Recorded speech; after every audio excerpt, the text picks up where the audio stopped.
कि स्पष्ट है, उन्होंने अपने लाइन को खुद ही खींचा है, हमने नहीं खींचा।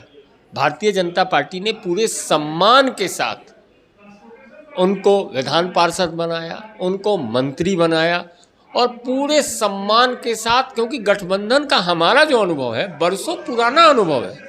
हम तो 27 दल 35 दलों के गठबंधन के साथ सरकार चलाए हैं, तो ये तो एक दो की बात थी। तो हमारी ओर से कोई प्रयास नहीं किया गया।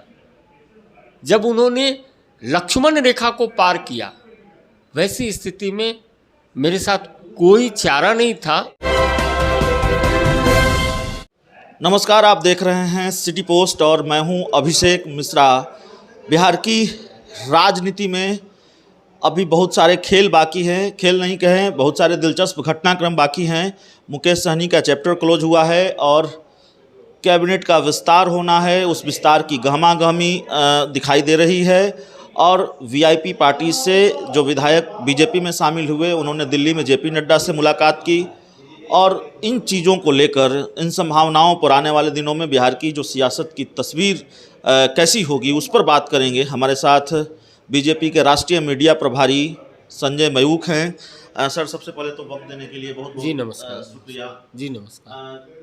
क्या होना है सर, कैबिनेट विस्तार को लेकर कितने दिनों में हो जाना है सर? नहीं, ये तो सरकार बहुत अच्छे ढंग से चल रही है, सुशासन की सरकार है। माननीय नीतीश कुमार जी के नेतृत्व में पूरे अच्छे ढंग से सरकार काम कर रही है और कुछ भी होता है तो ये सब मुख्यमंत्री जी का विशेषाधिकार होता है। वो जब भी समय आएगा आपको निश्चित तौर पे सबसे पहले सिटी पोस्ट को सूचना दी जाएगी। यदि माननीय मुख्यमंत्री जी ने कभी भी कोई भी निर्णय लिया तो ज़रूर आपको बताया जाएगा। लेकिन अभी मुझे जो लग रहा है कि बहुत अच्छे ढंग से सरकार काम कर रही है। एक चीज़ जो देखने को मिल रही है, मेरी समझ अगर ठीक हो तो, जिस तरीके से बीजेपी के तेवर रहे मुकेश सहनी को लेकर, आप ने अंतिम वक्त में जब उन्होंने कहा कि आरजेडी ने मेरे पीठ में खंजर भोंका और आखिरी वक्त था चुनाव का, जब आप उनको अपने गठबंधन में लेकर आए, एमएलसी बनाया, मंत्री बनाया और अब इस तरीके से जैसे कहा जाता है बड़े बेआबरू होकर तेरे कूचे से निकले, उनके 3 विधायकों को आपने अपनी पार्टी में शामिल करा लिया, मंत्री पद उनका चला गया। इतनी भी क्या नाराज़गी थी, इतना भी क्या गुस्सा था? यूपी वाला गुनाह माफ़ नहीं कर पाए या बोचहा वाला गुनाह ज़्यादा बड़ा था? नहीं, देखिए, स्पष्ट है, उन्होंने अपने लाइन को खुद ही खींचा है, हमने नहीं खींचा। भारतीय जनता पार्टी ने पूरे सम्मान के साथ उनको विधान पार्षद बनाया, उनको मंत्री बनाया और पूरे सम्मान के साथ, क्योंकि गठबंधन का हमारा जो अनुभव है बरसों पुराना अनुभव है। हम तो 27 दल 35 दलों के गठबंधन के साथ सरकार चलाए हैं, तो ये तो एक दो की बात थी। तो हमारी ओर से कोई प्रयास नहीं किया गया। जब उन्होंने लक्ष्मण रेखा को पार किया, वैसी स्थिति में मेरे साथ कोई चारा नहीं था और जो उनके पार्टी के विधायक थे उन्होंने स्वयं से भारतीय जनता पार्टी में आना पसंद किया है। हम उनका स्वागत करेंगे। 3 में से 2 मंत्री बनेंगे। देखिए, भारतीय जनता पार्टी, जनता दल यू और हिंदुस्तानी आवाम मोर्चा, इनका गठबंधन है। जब समय आएगा तो जरूर सिटी पोस्ट के अभिषेक जी को सबसे पहले बताया जाएगा। संजय मयूख जी के बारे में चर्चा है, आप चाहें तो इसको खारिज करें, चाहे तो नकार दें। दिल्ली ने आपकी भूमिका तय की दिल्ली में, और संजय मयूख जी दिल्ली में बैठते हैं क्योंकि ये भूमिका भी दिल्ली ने ही तय की है आपके लिए। लेकिन अब शायद भूमिका बदलने वाला है। काफ़ी चर्चा है सोशल मीडिया पर और राजनीति के जानकार बताते हैं कि संजय मयूख जी की भूमिका बदलने जा रही है। बिहार सरकार के संभावित मंत्री से बात कर रहे हैं क्या?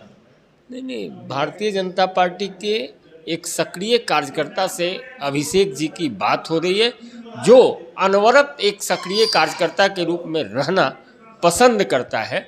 क्योंकि भारतीय जनता पार्टी ने मुझे बहुत बड़ा दायित्व दे रखा है। मैं पार्टी के मीडिया का संचालन करता हूं, ये मेरे लिए सौभाग्य का विषय है।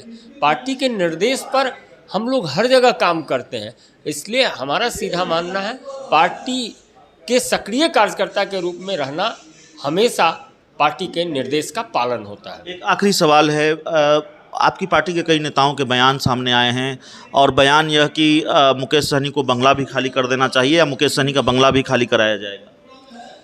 देखिए, चाहे वह बंगला खाली कराना हो, चाहे मंत्रिमंडल से बाहर जाना हो, ये सब सरकार का अपना क्षेत्राधिकार है।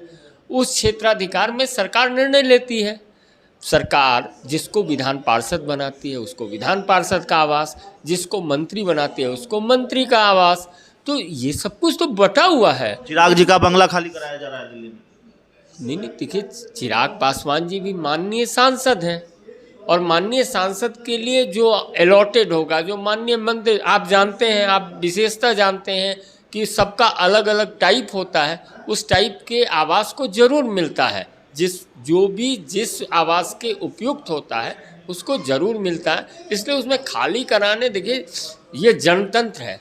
लोकतंत्र में जनता के मत से सत्ता में लोग जाते हैं, विपक्ष में जाते हैं, मंत्री बनते हैं, विपक्ष के नेता बनते हैं, तो इन सब का क्षेत्राधिकार अलग अलग बटा है, इनकी सुविधाएं अलग अलग बटी हैं, तो उन्हीं सुविधाओं के योग्य होते हैं जिनको जो सुविधा मिलता है। सर, आखिरी सवाल मैंने कहा था, लेकिन एक सवाल और है। वीआईपी पार्टी के 3 विधायक तो आपकी पार्टी में शामिल हो गए और जाहिर तौर पर मुकेश सहनी की जो राजनीतिक मुश्किलें हैं उसकी फहरिस्त अब लगातार लंबी होती जा रही है।